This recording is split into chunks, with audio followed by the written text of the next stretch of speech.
Hello, everyone, and I have Max with me, as you can see, because he shared with me this beautiful technique that it's kind of funny. At first, I was kind of resistant to it. I didn't really resonate, and then I was in a situation where I remembered what he had shared, and I tried it, and I was like, "Whoa, this actually works pretty well."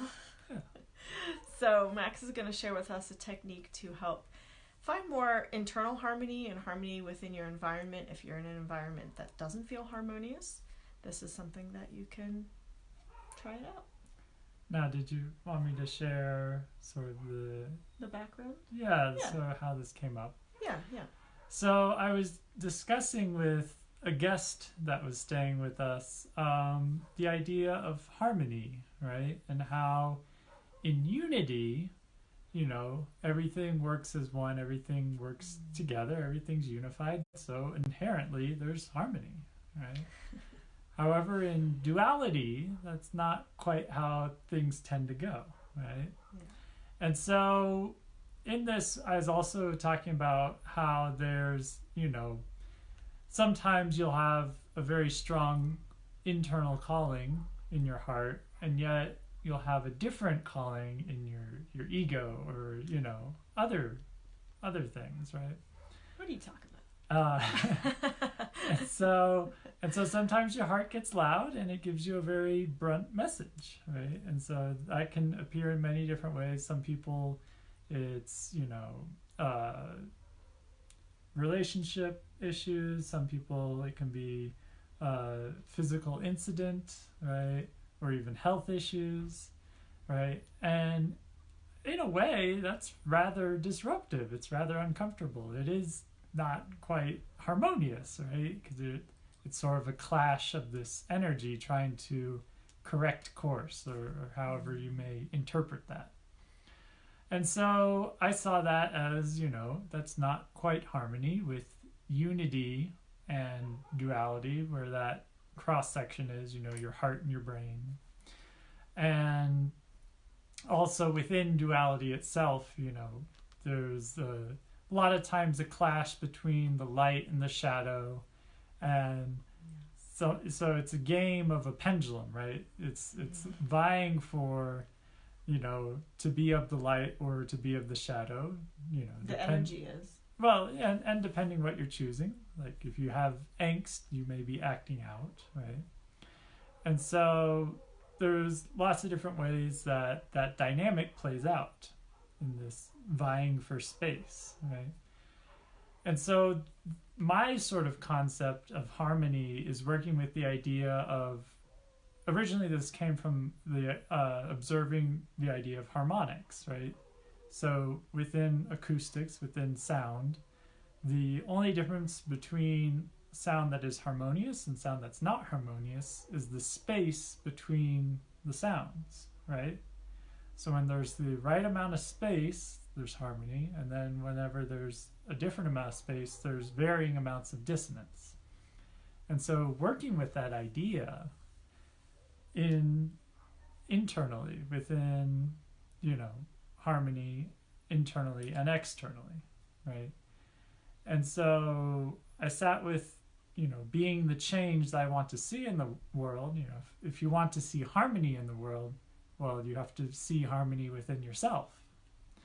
And so I shared with this guest that was here this whole concept and, idea.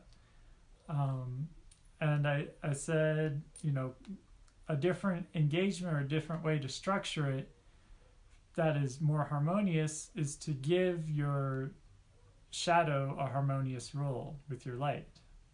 So part of that is, one, accepting you're in duality, right?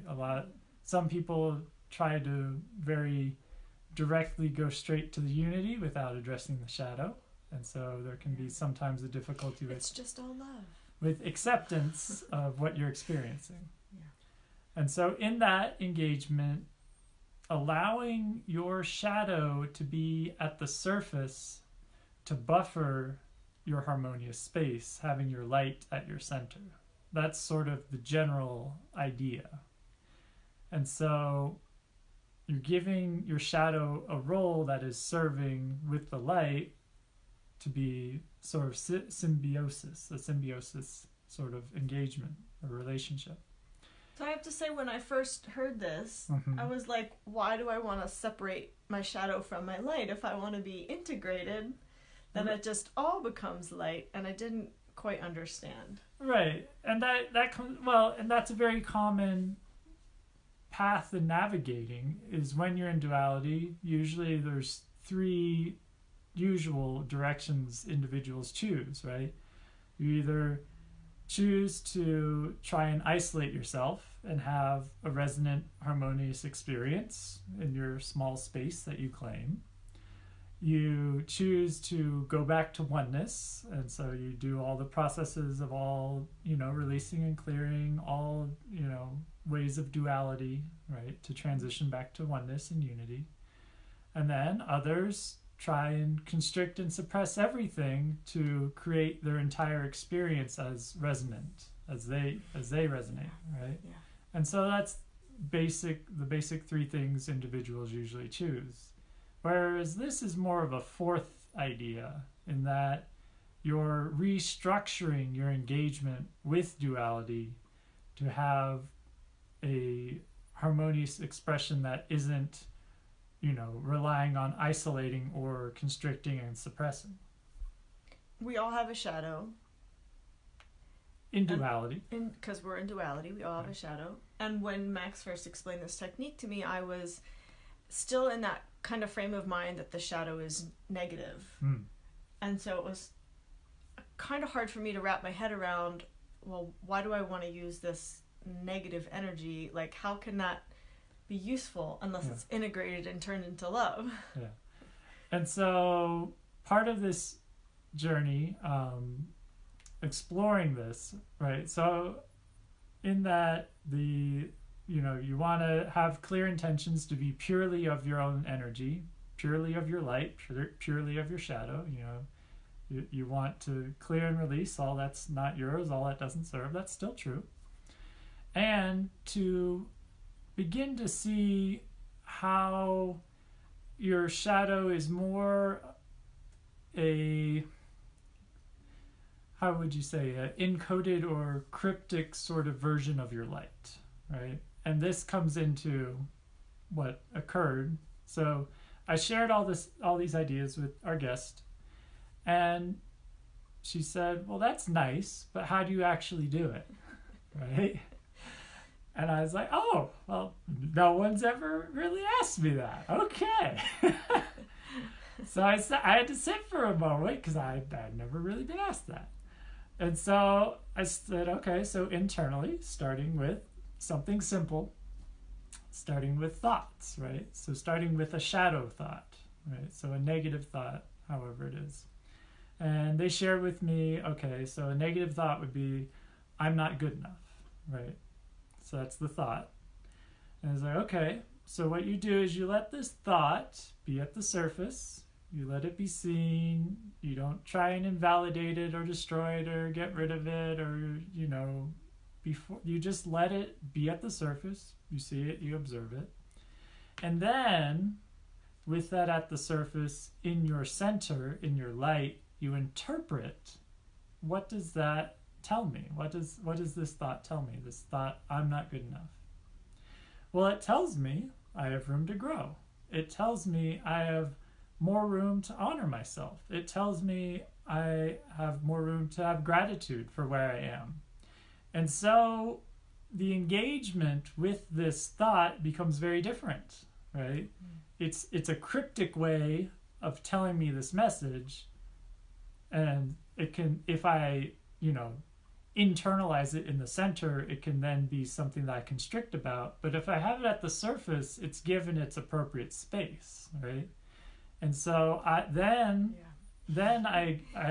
go forward to answer that thought, right? So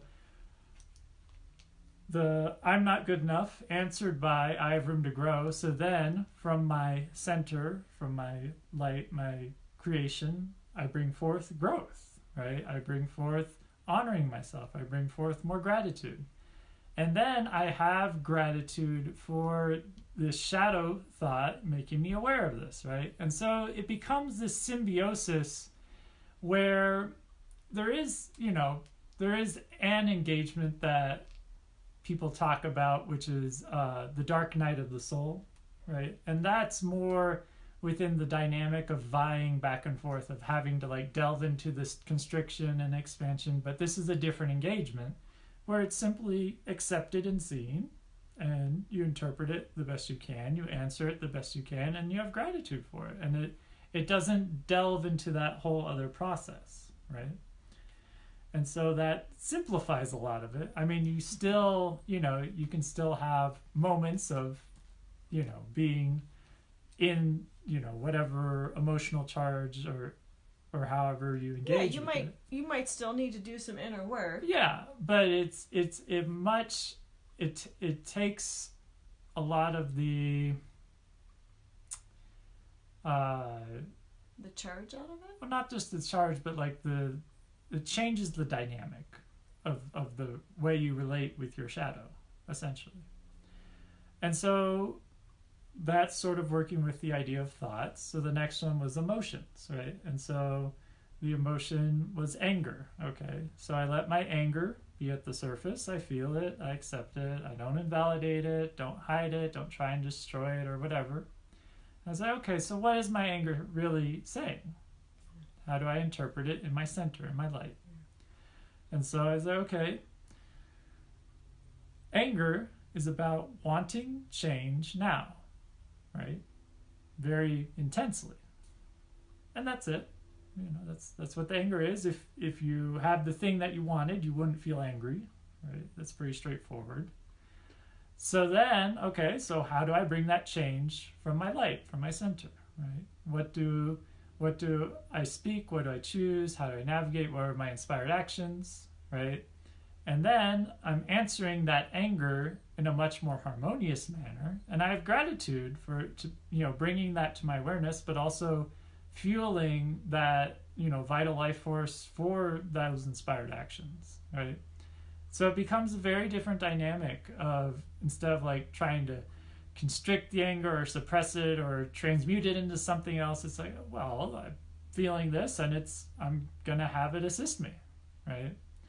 And so that whole different dynamic of it being, there it goes. Available. There it goes. Okay. It says we're still live. Okay. Yeah, now it's back. Okay, so what were we saying? Well, so you've shared things that are for like just your own internal work, and right. I'd like to share some ways that you can use it when you're with other people. Right. So this basic idea of, having your shadow be at the surface, buffering that space for your light to be at your center, having your harmonious space, your presence, your energy, and the shadow letting you be aware of things and you choosing how to navigate with it. And that goes into physical, mental, emotional, and then also energetic, right? Yeah. And so the way I use it mostly is energetic. Mm-hmm. When I'm in spaces with other people, maybe I'm not resonating, or maybe the energy is just too intense for me because I'm sensitive. But I visualize and I feel the light at my core, mm-hmm. My solar plexus, my heart. I feel the light, my essence close to me. Mm-hmm.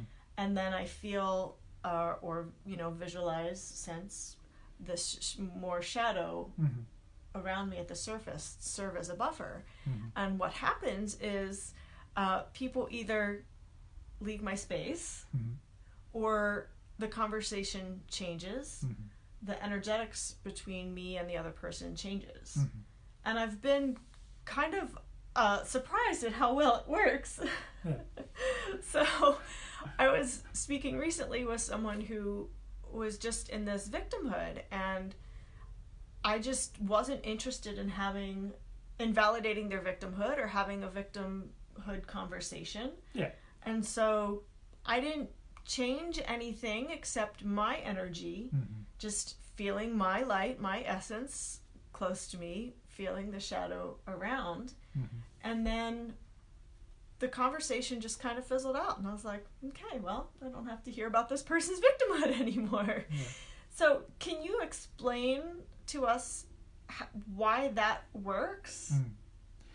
So working with the idea of sort of the flower of life, how life is structured in unity, right, and how that gets replicated here in duality, is that each is connected at their center. Whenever you let your shadow be at your surface, you're letting go of the center of each, and you're allowing it to sort of float to the surface, because the shadow's where energy, like the energy's cross section. So like you and this other individual, the cross section is sort of that shadow. We don't intersect at our light?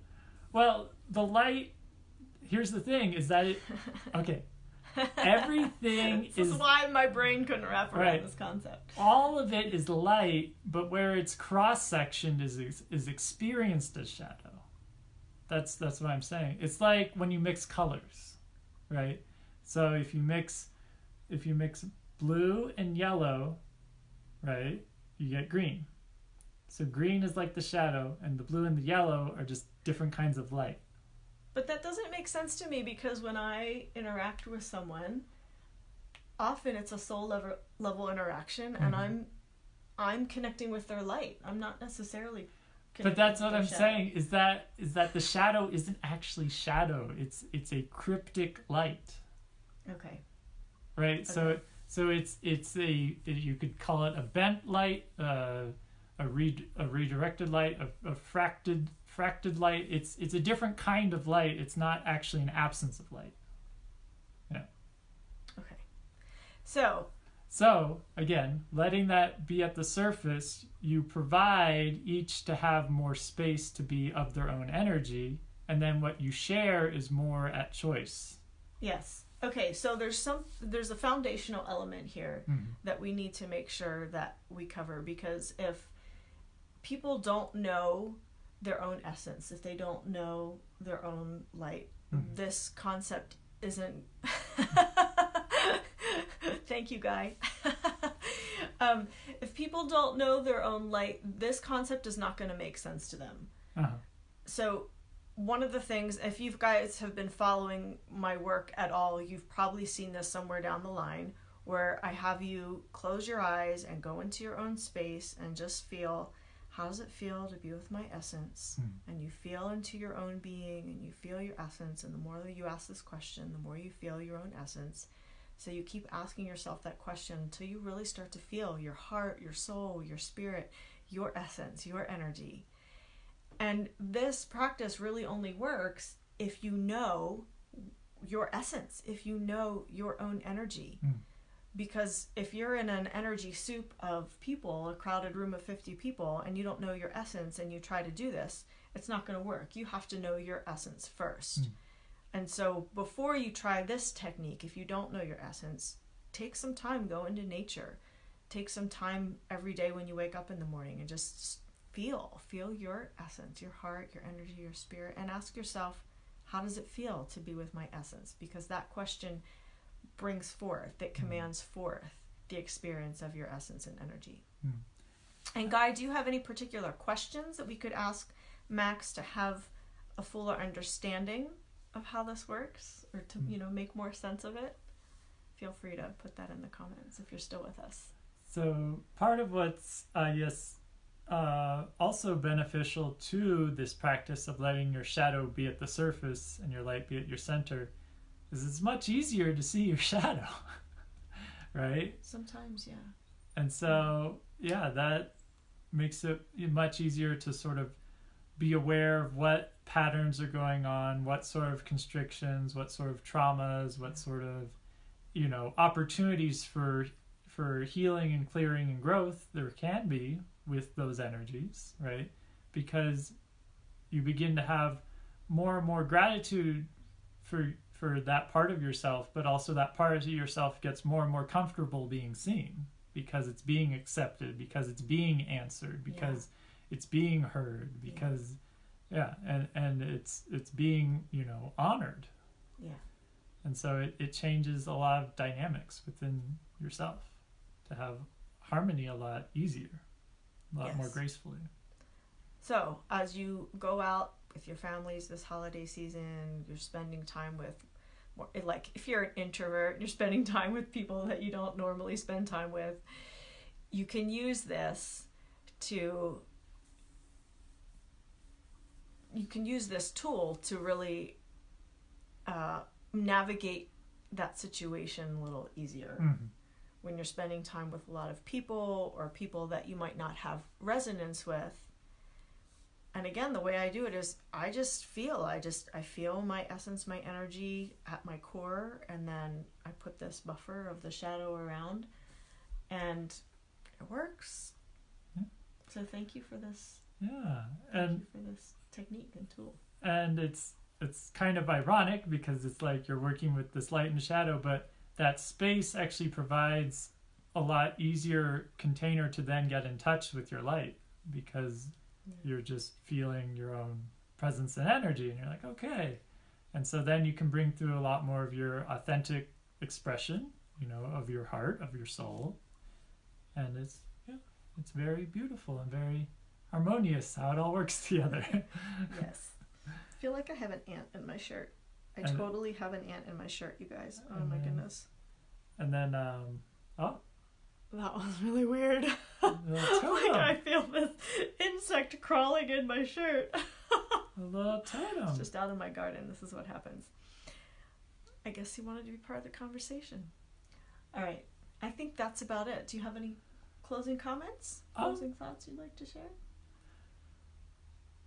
So if you're wanting to see, harmony in the world, find harmony within yourself and then emanate it as you share experience with others in your life. And that's really the simplicity of it. As you embody the things you want to see, it is very much easier to emanate those things and create those things. Yeah. And when you do these practices, these tools, such as Max has given us today, so I'm distracted by this, my little ant friend now, you do develop a deeper sense of harmony. I was in this small room of 50 people, it felt like 50 people, and I was getting overwhelmed, but when I dropped into this technique, my whole energy shifted, and it was totally different. You have room to breathe. I had room to breathe, and then the person was actually like, hey, come into this larger room over here, and translated into a physical experience of a changed environment. So practice it. Let us know how it works. Let us know what you experience with this technique. Thanks for joining us today. Much love.